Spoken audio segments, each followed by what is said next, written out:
the reason why I'm so in love with him, he's an old soul. Have y'all ever known anybody that was just born an old soul? He was born an 80-year-old man. All right, let me tell y'all why I say that. He has had a garden since he was in middle school. He has just always loved to learn and had all these nifty things that he's been into. Like he raised chickens. He was in Berry College. They have enterprises, business enterprises, and he started the Cage-Free Egg Enterprise. He raised 200 chickens while he was in college. Do y'all want to know what I was doing at the University of Tennessee in the 80s? I mean, let's just get it out of the way. Have I made out with anybody in here? Anybody?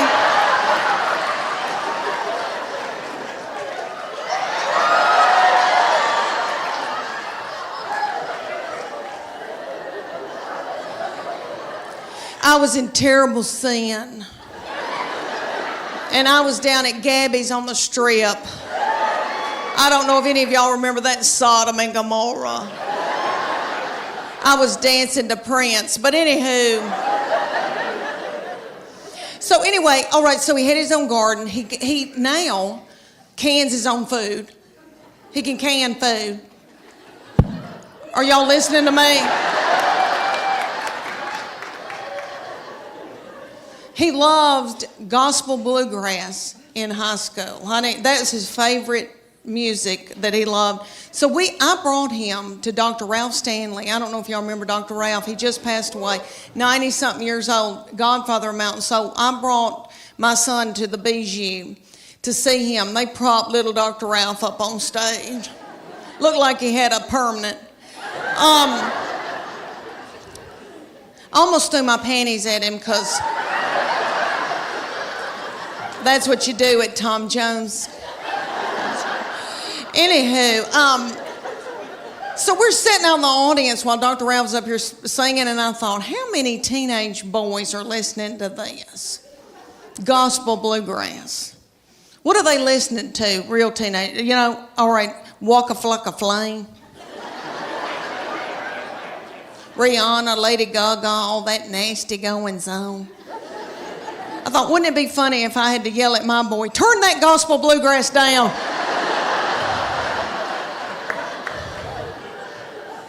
You're out of control. If I hear, I saw the light one more time.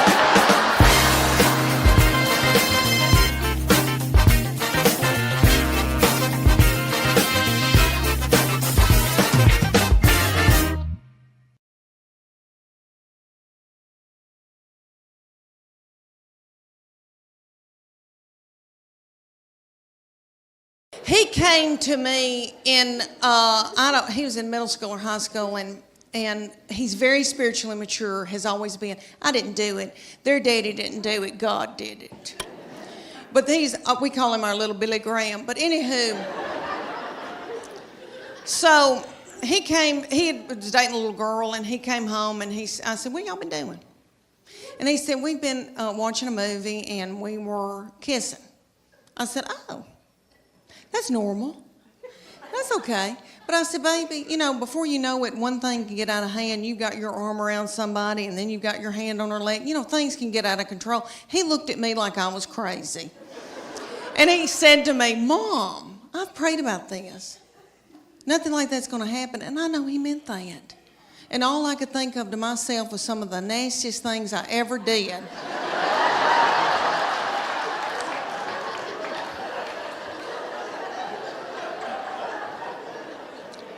Was at the Adams United Methodist Youth Fellowship.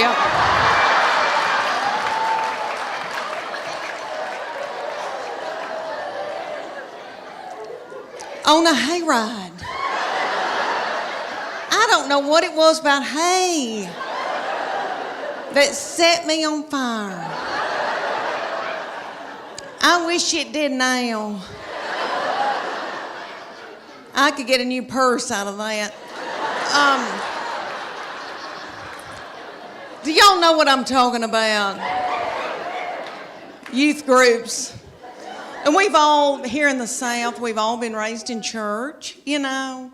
Did y'all ever go to a lock-in? What little fool came up with that?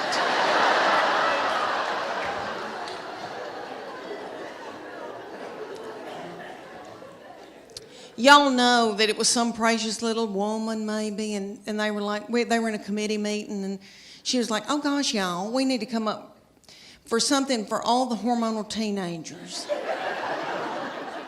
I know. We'll put them in the church building and lock the door and turn the lights out and leave them there all night. Maybe somebody will end up pregnant.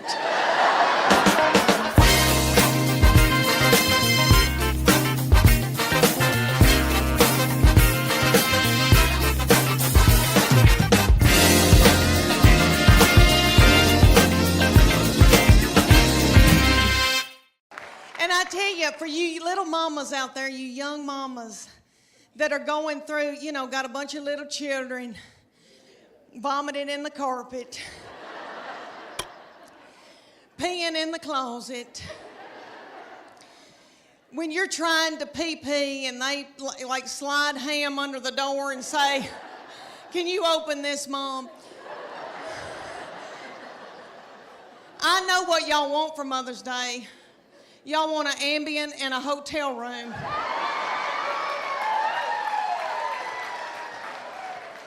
I hope y'all get it. I hope y'all get it. When you get to be my age, and I'm 51 years old, honey, you beg your little children to come home and be up your butthole. I beg them and try to hold money over their head. All right, but they're all home. I'm so thankful, so grateful. Okay, y'all, we got a big night ahead of us. Y'all are precious. I want to talk to y'all about, because I am 51 and going through hormonal changes.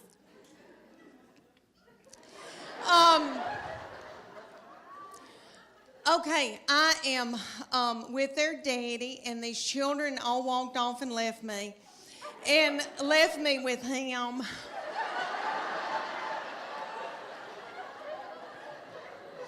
And he's so not fun.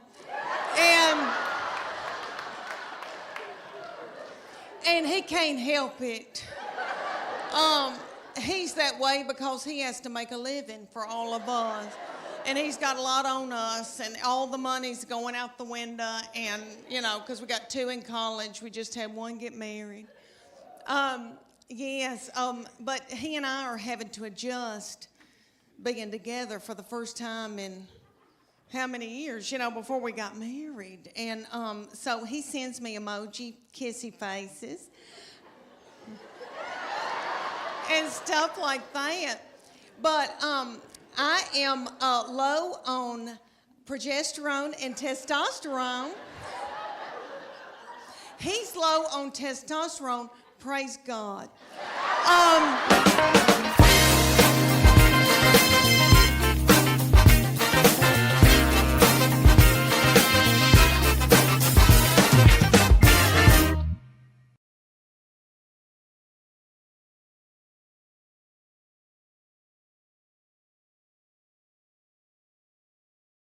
I've got too much estrogen, which evidently makes you hateful and bitter and angry.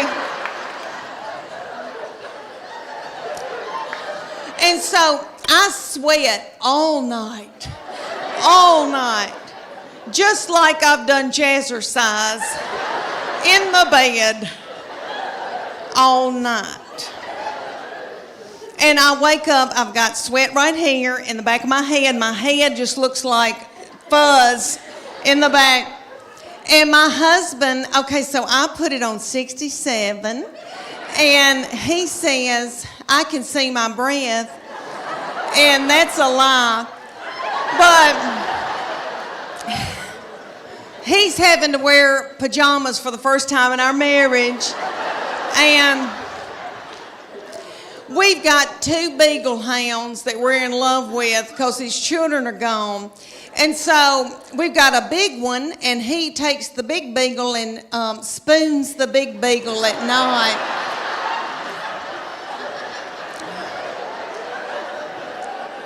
And I've got the little beagle, the little pocket beagle that we rescued, and she's got a nervous tick and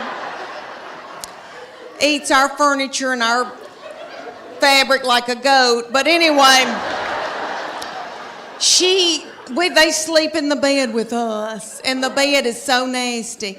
Okay, so the little beagle, so he's spooning the big one. The little beagle backs her little butthole up to my head.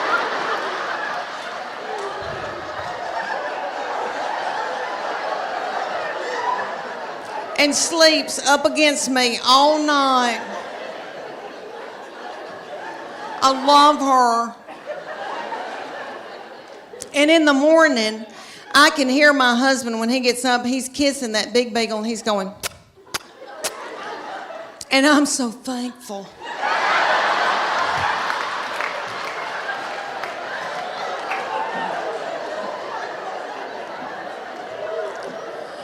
The only thing about having them in the bed, really, is I tried those eyelash extensions.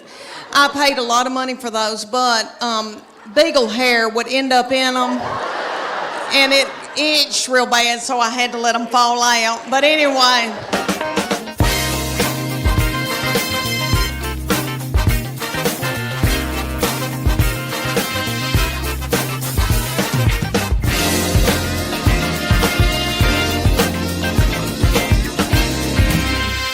I want to be hip. I don't want to be a goober mama. Have y'all seen the goober mamas? The mamas that wear blue jeans up their armpits, you know. I don't want to be like that. So I went to the Gap to get some low-rising blue jeans. Have you girls bought pants in the last 5 years? Oh my goodness, terrible. Okay. I went into the Gap, this beautiful, darling little 19-year-old heifer. Brought me in a pair of blue jeans to try on. I did. Okay, the zipper, honest to goodness, was about that long. And they hit me about right here. And I said to her, I said, is my stomach supposed to be hanging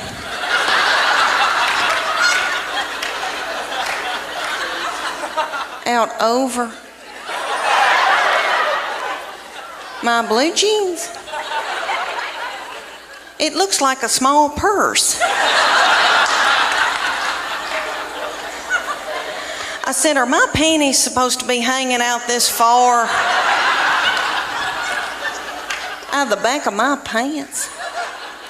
She said, no, you're supposed to wear a thong.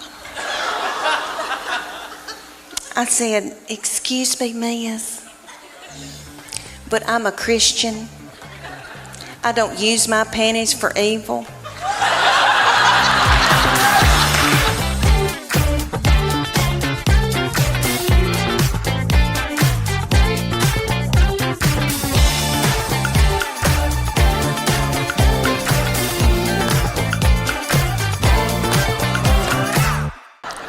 I'm trying to adjust to just being with their daddy, and so I bought him tickets to go see Def Leppard and Journey. Woo! Okay, let me tell you. Have y'all been to concerts lately with old people that are older than I am? Okay. We went, and I thought, oh, we're going to have a fun date. And I said, where are we going to go out to eat? And he goes, I don't have time for that. It was on a weeknight. So he went to the Pilot and bought himself a tall boy. And I think that's what it's called, and an egg salad sandwich from the Pilot. And so I didn't get to eat, and I was so hungry. And it dawned on me at a concert. You know, when I was 20 and I'd go to a concert, I was at University of Tennessee, and so I'd go to Thompson Bowling. And I'd wear a crop top. And I didn't care about eating. I wasn't hungry, you know. I was thinking what boys were going to be there, and I had on little bitty breeches. Because I still had a metabolism and my thyroid was acting right. Okay. So we go to Def Leppard and Journey, and everybody there is our age.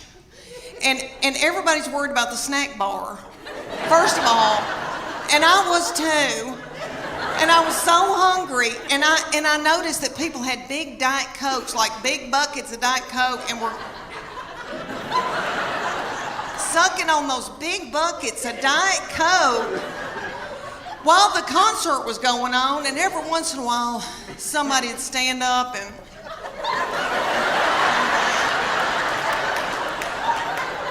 and then they'd sit back down.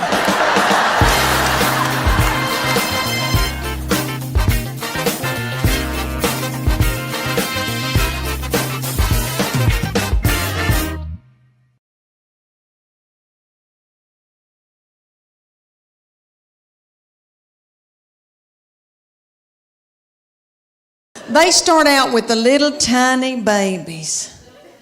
It goes from 5 to 18. So the little 5-year-olds come out and they are yummy. And you could eat their lips off. And they've got little bitty skirts on about the size of a napkin. And they come out to Beyonce's All the Single Ladies.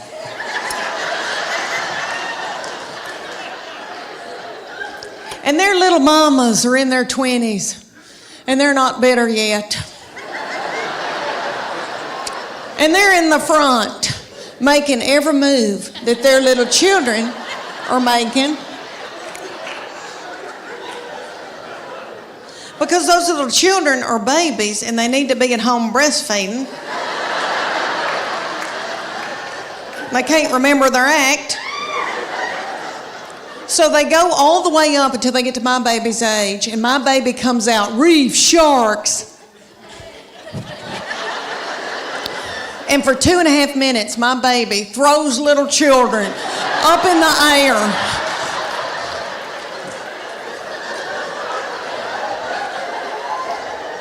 Broken out in a sweat, working like a Trojan.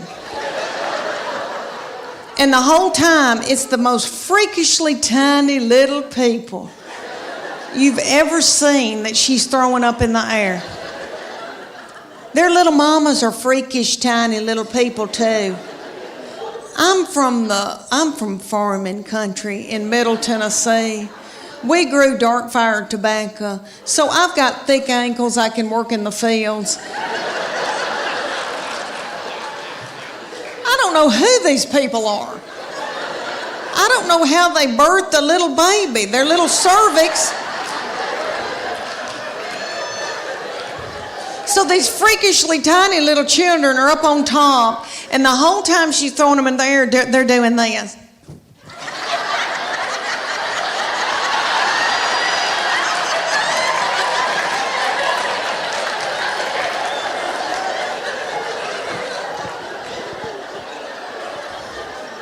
And nobody knows why. But this goes on for 2.5 minutes, and then the finale. All the little children hunker down on the stage, and the finale was my baby. They had my baby hop up out of that crowd with a child's foot in her hand. So y'all get what I'm saying. She had a human being up over her head with one arm. And that little girl's doing some kind of something up on top. My baby was a rock star. Thank you. I mean, really, I don't know when's the last time. I had never held one of my friends up over my head with one foot in my hand. It's a big deal. And the feminine boys went nuts. And they wanted her to stay so bad. They were like, we want you to stay. And she was like, I'm okay. I've got it out of my system. I'm okay. She said, but I'm keeping this whore outfit. She still has it. She says she's going to get married in it. But anyway.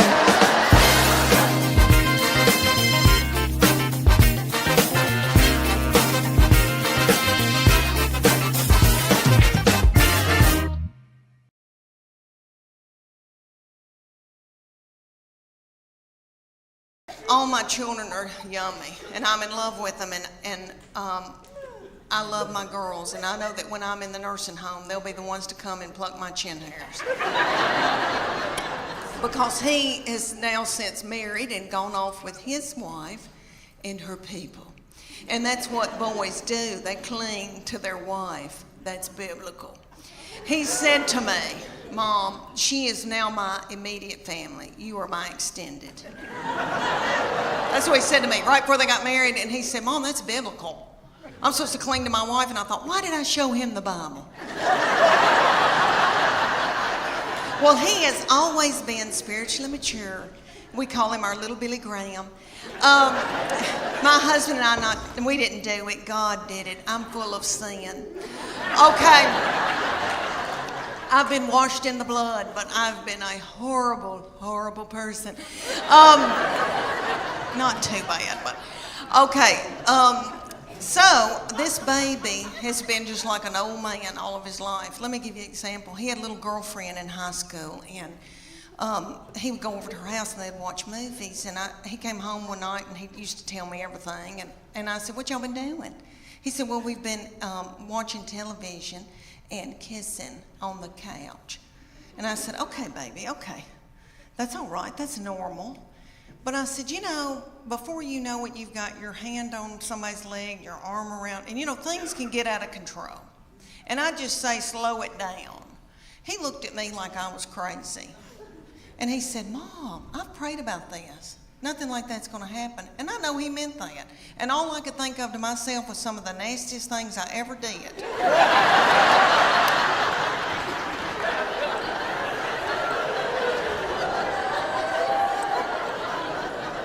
Was at the Adams United Methodist Youth Fellowship on a hayride. I don't know what it was about hay that set me on fire. I wish it did now, because I could get a new purse out of that.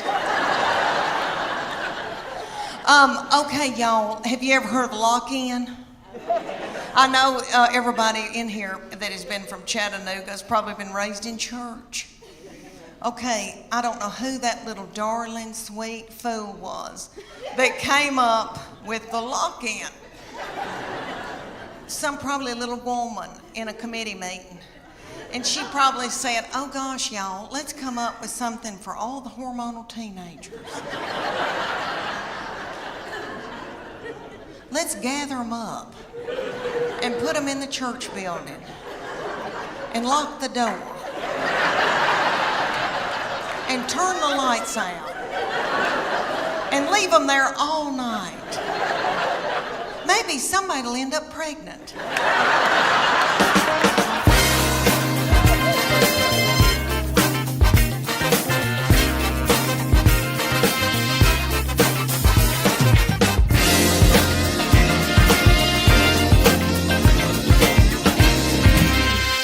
Summer's almost over, and I don't know where it went. Do y'all feel that way? It just seems like it just left. Okay, and every summer I dread, I think, oh gosh, I've got to go buy a bathing suit. And now it's over, and I barely even wore one. What I've been wearing is my swim dress.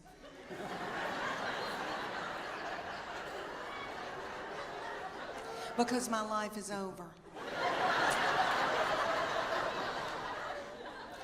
I did a show for a bunch of women, and one of the women came up and she said, you know, you ought to go to Sears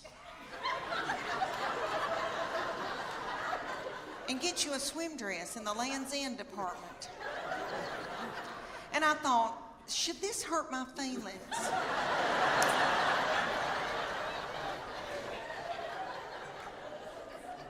So I did. I went to the Sears in Knoxville, Tennessee. They've still got our Sears open. I don't know if y'all's is open or not in Chattanooga. Okay, ours, you go in, there's not a soul in there. The lights are on. Nobody's shopping. Nobody's working. I mean, I felt creeped out, and I thought, are they running dope out of Sears?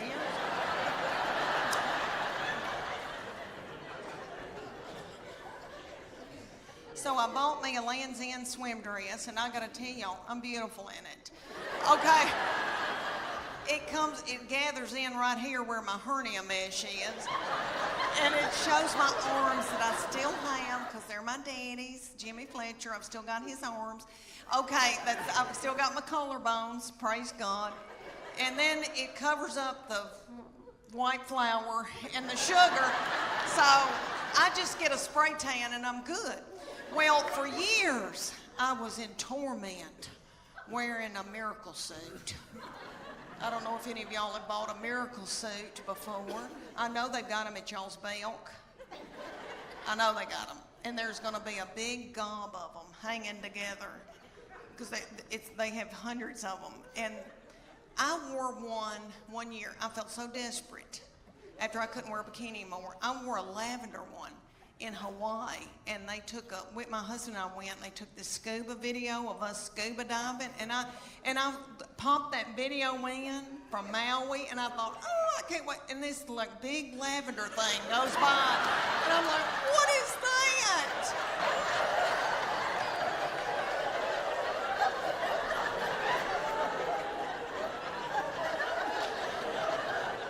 I destroyed that video. It's awful. But anyway, so I get this miracle suit. They're at y'all's Belk, and it's got a big sign that says lose 10 pounds in 10 minutes. Miracle suit. You do, because you sweat yourself to death trying to get it on. Because it's got a girdle in it. The girdle's right through here, because it's a one piece. So the girdle's right through here. It smooths you out real pretty through here, because it squeezes your fat out in every other hole.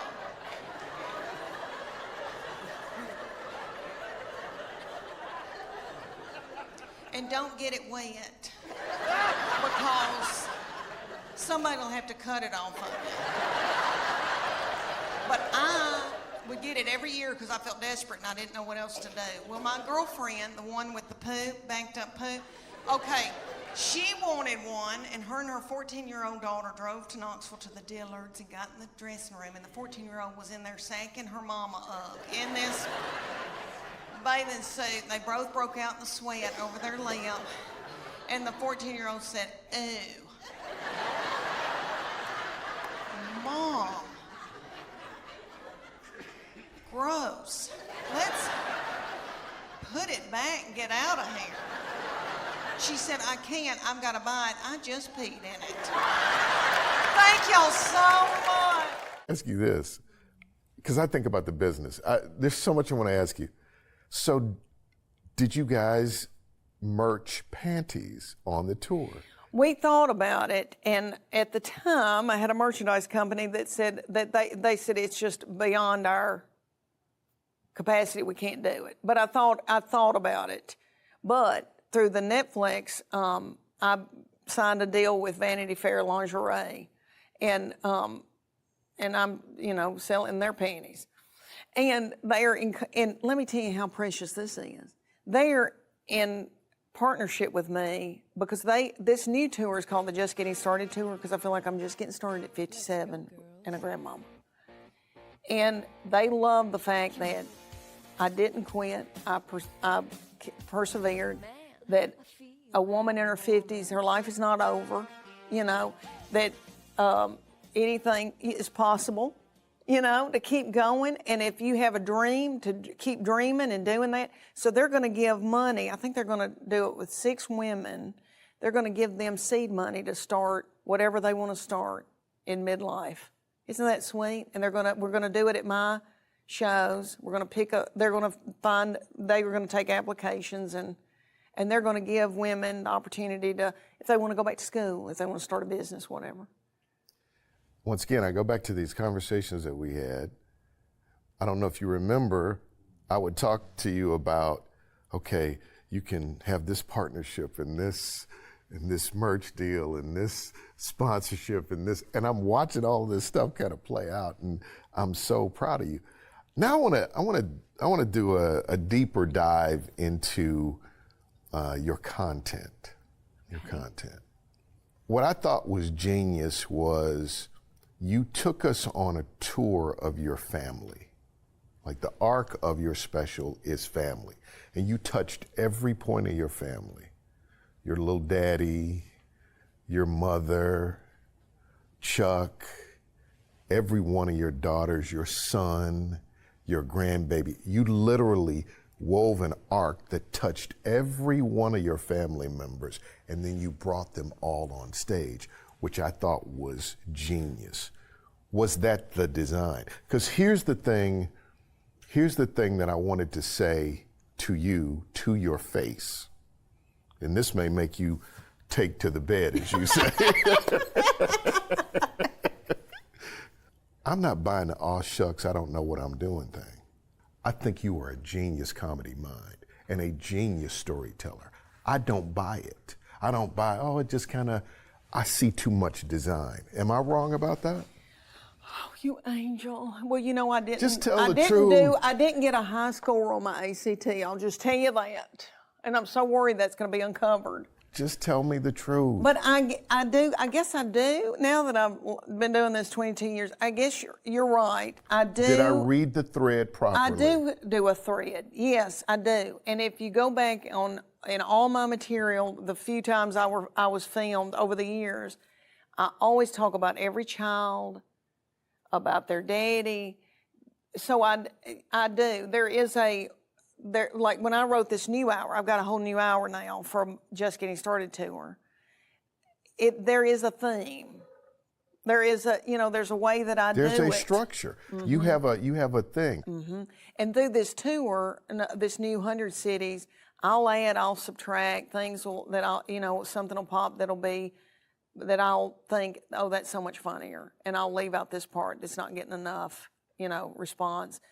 So yeah, it'll take me a while to perfect it, and I'll never say perfected. It won't be perfect, but I'll do that. But I worked on that hour. It scared me to death because they said once this Netflix special airs, yeah, it's gonna be. You cannot say any of that. You got to do a whole new hour, right? Because the dry bar thing, which I couldn't do any of that either. But this scared me to death, and they said we're going to put you in LA and Southern California.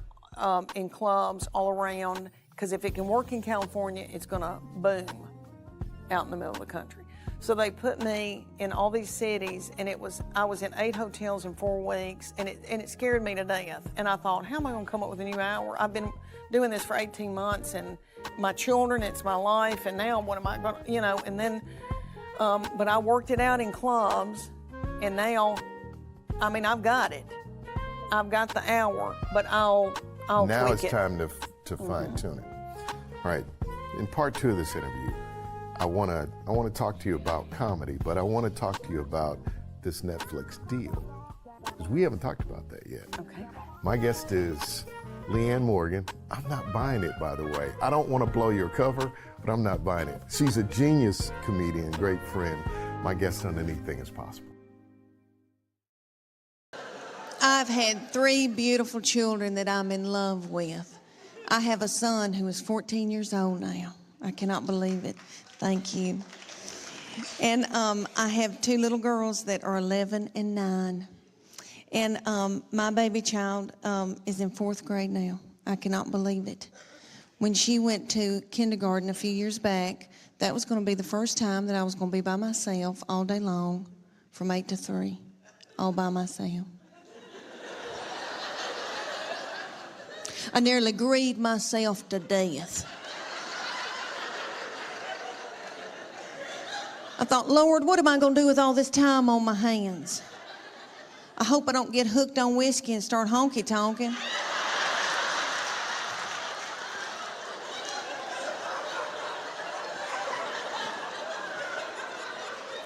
About 3 weeks into kindergarten, I was like, it's your birthday, Now I ain't gonna get a pap smear without somebody sitting on my head.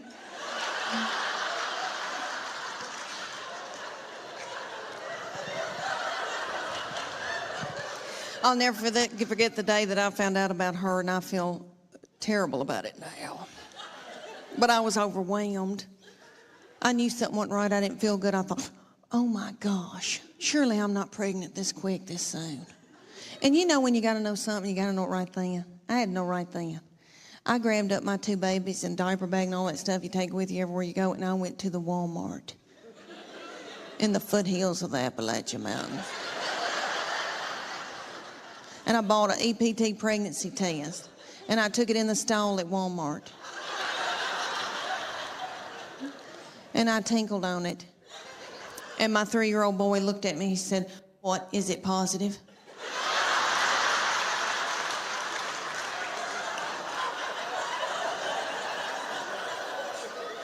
And it was.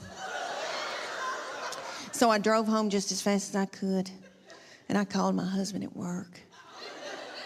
And I said, "You're trying to kill me, aren't you? With a slow vaginal death. Is that what you're trying to?" "Well, you're not going to. You better get home right now, because I'm going to walk out in the woods and let the animals eat me."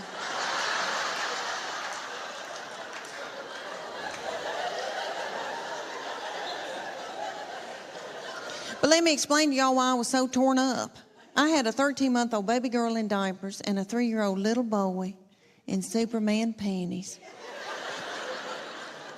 with doo-doo balls falling out.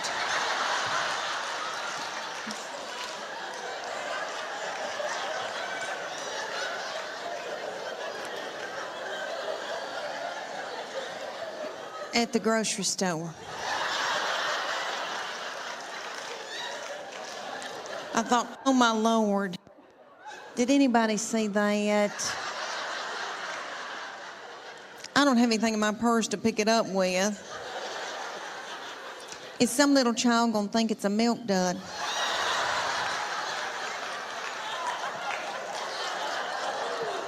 Let's just keep on moving, everybody. Just keep on moving.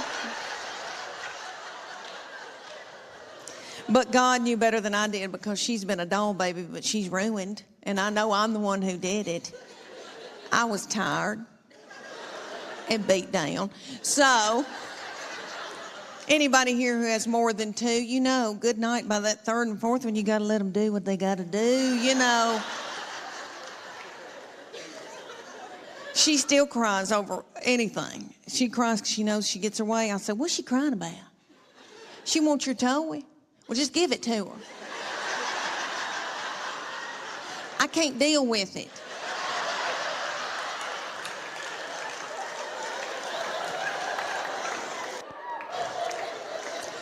But she's a quirky little thing and fun. She is. She enjoys office work. And for Santa Claus this past Christmas, she wanted a filing cabinet. And that's what she wanted. And she likes, you know, big tape dispensers and all that kind of stuff. And in our house, she has offices set up all over our house. And she's always talked to herself. And we like to sneak and watch her, because she'll be doing office work. And she has her little Barbie phone and cell phones and old cordless phones, and she'll be calling people up and chewing them out over the phone. She says, "Well, if you can't get this order in, I'm taking my business elsewhere." She says she wants to work for Geico when she gets older. For her 8th birthday, you know how mamas will call you and say, "What's she into? What can I get her?" And I said, "Well, she needs office supplies."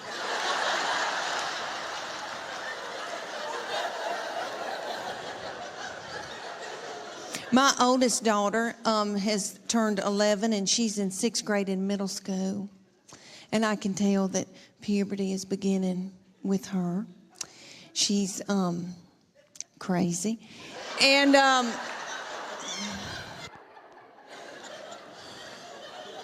she's mean as a snake. And we're scared to death of her, but we just tiptoe around her. She cries a lot. She doesn't know why, and she tells us, "I don't know why I'm crying." And we just try to get through it. But I'm telling you, she can run a household. She's a grown woman. She has been ever since she got here. So I said, "You're going to have to come in here, baby." I said, "Your daddy's going to take care of y'all. I'm going to Nashville for like 3 days." She bust out crying. I said, what's wrong? She said, don't leave us with him. He doesn't know where the food is.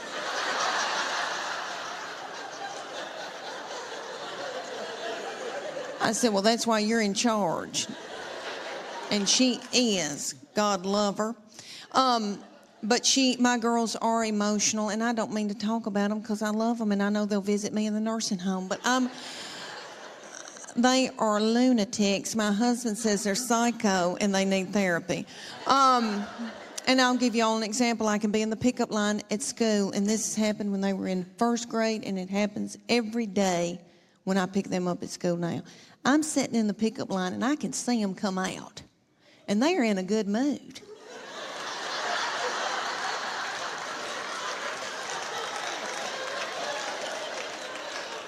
And they're goosing each other and giggling and doing and talking and having a good time. They're waving to the teachers and the principal.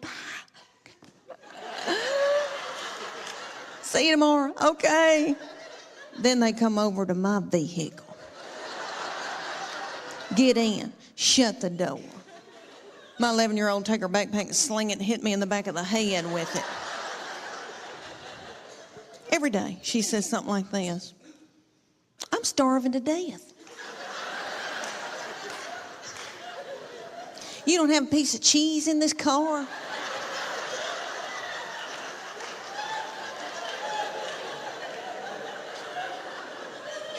Your driving's making me car sick.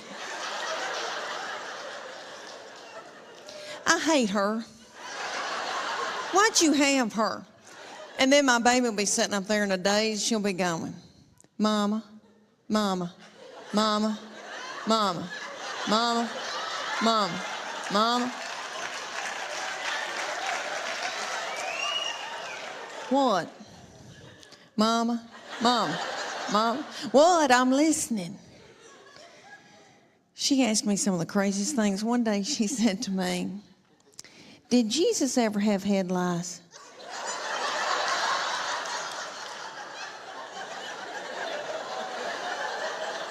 How do you answer something like that? I said, well, baby, if he did, I know he healed it. And then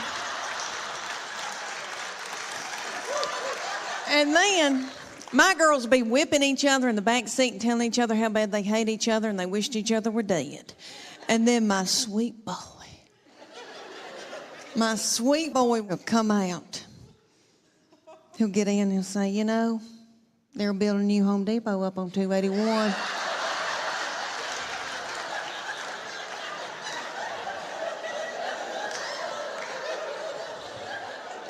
Just as happy-go-lucky.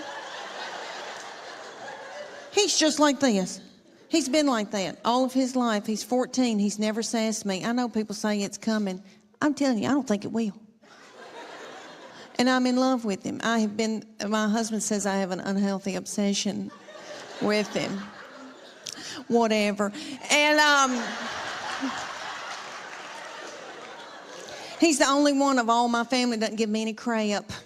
So yes, I am in love with him, and that doll, we want the best for him, and we want the best for these children. We want them to be involved in sports. You know, keep them off of dope. But I wanted to tell y'all that my new obsession, what I've gotten obsessed over, because I love sports, I love football, is I've been watching quarterbacks on Netflix. And if y'all have not seen that, y'all got to watch it. They follow 3 quarterbacks, and it's precious Kirk Cousins that loves the Lord. And he is so sweet. And then it's that little Mariota man who is beautiful, and his wife, and he loves his baby, and he's yummy and sweet. And then Patrick Mahomes. Honey, Patrick Mahomes. And if you watch that, I'm telling y'all, if y'all watch it, y'all will fall in love with that little thing, and you'll be worried to death about him. Okay. He is the age of my children. I could have birthed him. And I feel like I should have. And I would tend to him. I'm worried sick. All right, that little thing. I was in Denver, Colorado, doing a show the night that the Denver Broncos beat the Kansas City Chiefs, and little Patrick Mahomes had the flu. and still played. And they had to give that little thing a bag of fluids. And then he went out there and played in that snow. Okay, if you watch him in that quarterback's thing, oh my Lord, he did something to one of his feet. It was a fracture or a sprain or something. And he kept saying, I'm good, dog. I'm good. I'm good, dog. And they were like, you don't have to play. He was like, I'm good, dog. And that little thing hopped on one foot and played a whole game and threw that ball from up in it and flicked it and did it. And I have never seen anything in my life. I'm worried about him because everybody around him, his family, if y'all not gotten into this, y'all need to do a deep dive into this bunch of yahoos. Honey, you talking about some yahoos. Okay. He's got a brother named Jackson who's a TikTok star.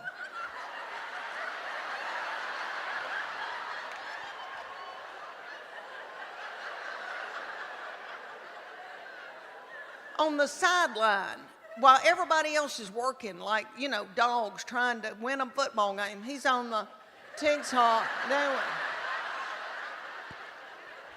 And then Patrick Mahomes has got a mama who is still wearing a bikini. Good for her.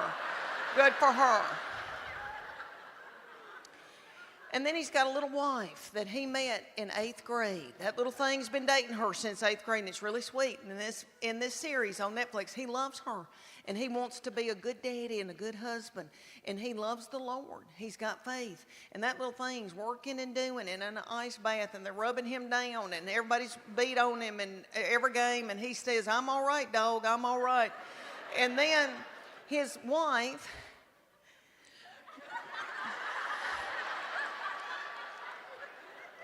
Brittany needs attention,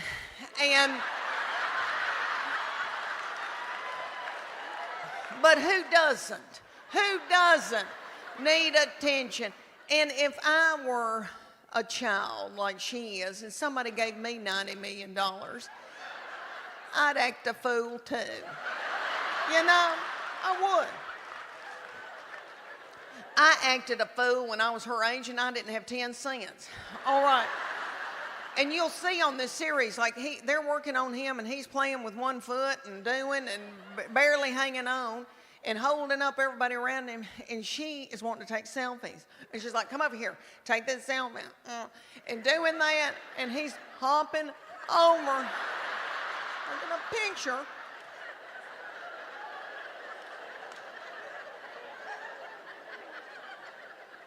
And then, if y'all didn't know this, which I'm sure you have heard this, Kelsey and Taylor Swift. Taylor Swift is running the United States of America.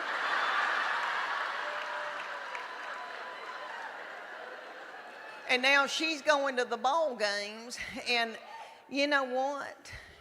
Her uterus is aching. I know it is. Her uterus is aching, and she wants a baby.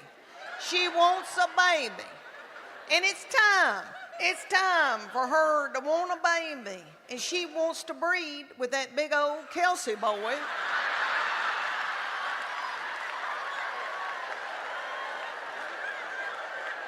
Of course she does. Of course she does. They're both tall.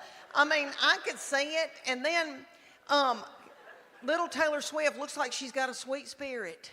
And you can tell that she's worried about little Brittany Mahomes needing attention. So ESPN had them in the box, and you could see Taylor holding her hands and singing with her and dancing with her, and had a look on her face like, I better do this or she's going to burn this thing down.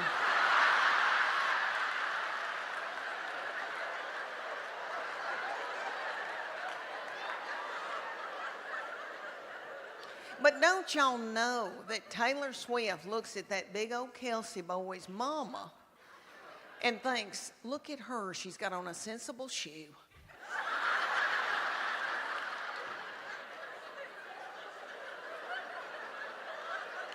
She's got on a sensible shoe and a nice jean, a high waist with some stretch. And don't you know that Taylor Swift is thinking, I know that little doll put in a pot roast in the crock pot before she came to this NFL football game so that they would have something to eat when this thing was over. And you know that his mama browned that roast in a skillet with flour.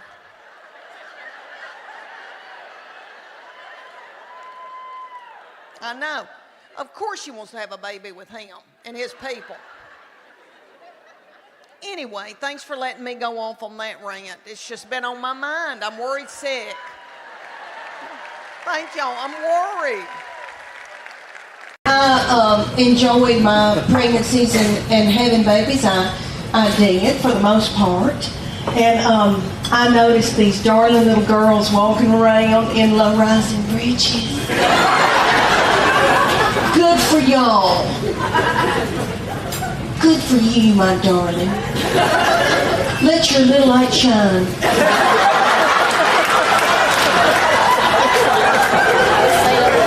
As long as you can, my angel. Do not hide it under a bush. Boy, don't be nasty. Nobody's saying anything nasty. And when I see these darling little girls, and I love it when they come to see the show because I'm so tickled to get to share with them what their future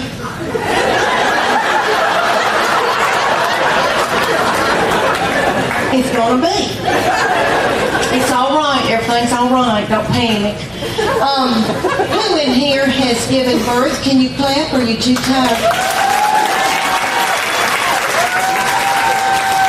Oh, no, you haven't, you little bitty thing. Oh, my goodness. Oh, and I thought we could be friends. Oh, you doll. Is it girls' night out?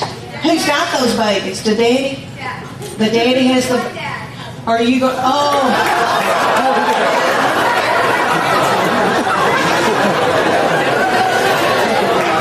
Oh, what are you going to have to do?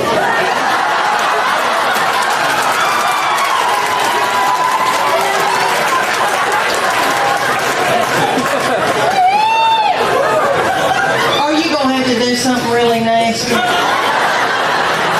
Keep eating. What is that? Is that nachos? Keep eating the nachos, because maybe you can get like some gas going and some irritable bowel syndrome symptoms. That'll nip it in the bud, baby.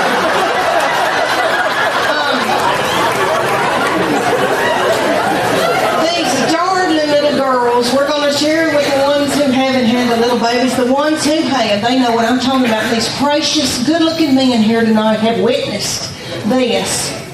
The daddies in here. Okay, there is a uniform that you're going to wear day in and day out when you're home having your little children. Gray sweatpants, extra large.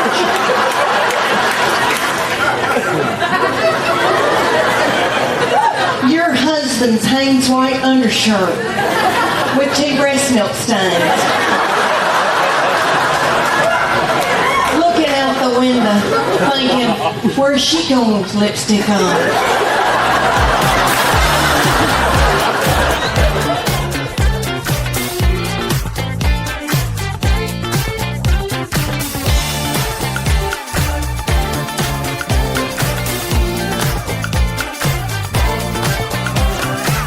Years ago, when it first came to Knoxville, I was traveling with Paula Dean, and she had these bodyguards that looked like movie stars, and I said, what do y'all do? And they said, CrossFit. And I said, well, I want to do it. Well, me and my friend, Church of God, Becky,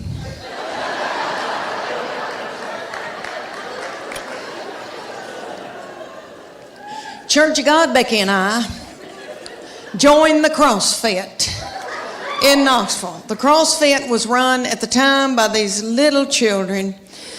They were in their early 20s, and they were beautiful, and they looked like movie stars, and their little fannies looked like baseballs.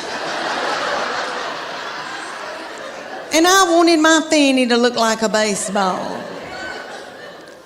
So I made Church of God Becky join, and she'll do whatever I say. So anyway, and I call her Church of God Becky because she was raised Church of God, so sweet, sheltered. Like I have to explain things to her. Things like camel toe.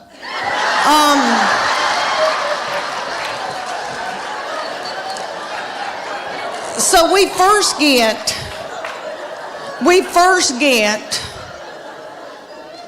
to the Crossfit.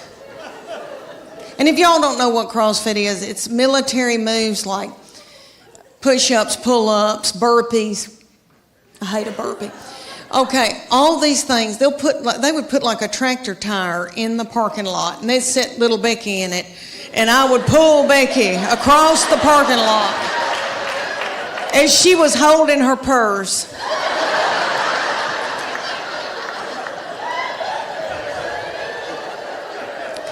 So I felt like a bad mama jamma, and I was so tickled and into it. And they came to us one day and they go, we want y'all to be in our contest. It's called a paleo contest. And it's going to be 10 weeks long. The men are going to be against each other and the women, and we're going to take your before and after picture, and whoever's body has changed the most at the end will win 3 months of free training. And I wanted to win that 3 months of free training because I didn't want to have to do something vulgar to my husband for the money. So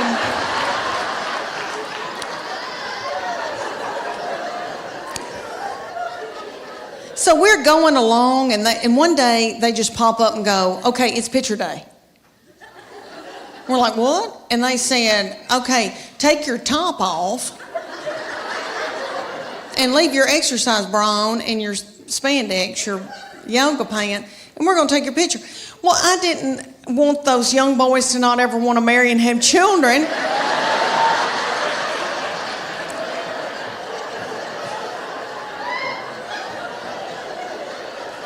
So I said, Becky and I are going to the back, and I needed to biz my bra so bad. It had no support to it, and it was a gray looking, it was white, but I needed to biz it overnight. I did not know. Anyway, we go back to the office, and I'm going to take Becky's picture, and she's going to take mine. And Becky went. And I said, what are you doing, Becky?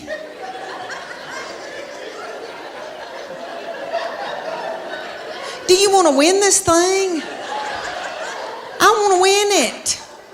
So I took my spandex and shoved it under my stomach and went.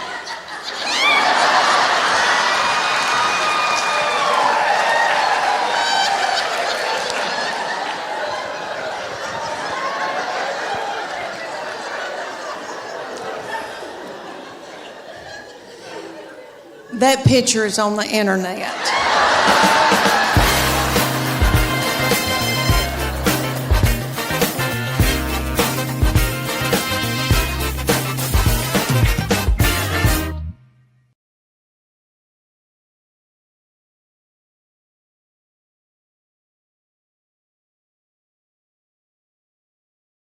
My husband, there's two things on this earth that make him happy. A clean house and sex. Oh, lucky me.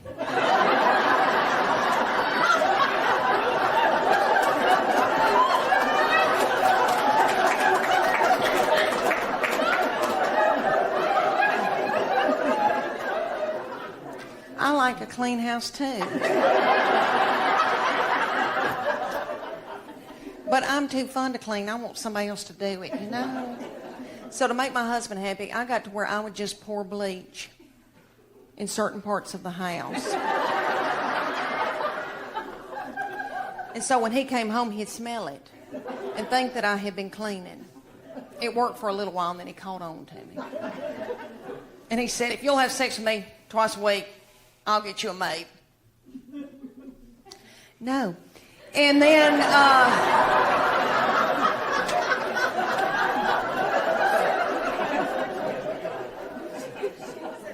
he said, well, if you don't start taking care of my needs, I guess I'm going to have to get a girlfriend.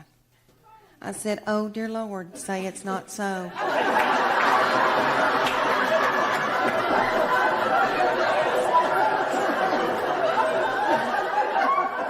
I said, well, make sure that she's stout and that she can mow, because I need some help.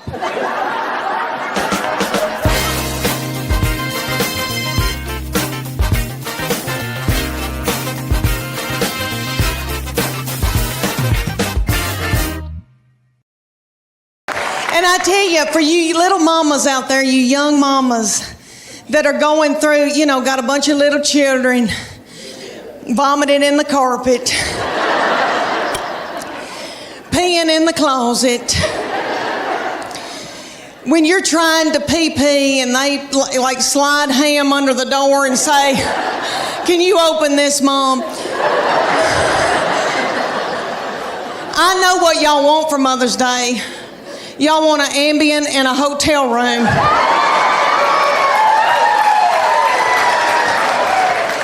I hope y'all get it. I hope y'all get it. When you get to be my age, and I'm 51 years old, honey, you beg your little children to come home and be up your butthole. I beg them and try to hold money over their head. All right, but they're all home. I'm so thankful, so grateful. Okay, y'all, we got a big night ahead of us. Y'all are precious. I want to talk to y'all about, because I am 51 and going through hormonal changes.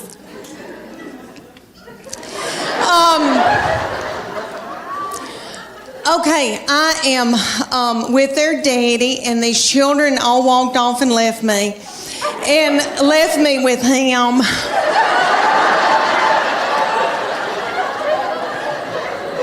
And he's so not fun. And he can't help it. He's that way because he has to make a living for all of us. And he's got a lot on us, and all the money's going out the window. And, because we got 2 in college, we just had 1 get married. But he and I are having to adjust being together for the first time in how many years, before we got married. And so he sends me emoji, kissy faces, and stuff like that. But I am low on progesterone and testosterone. He's low on testosterone, praise God.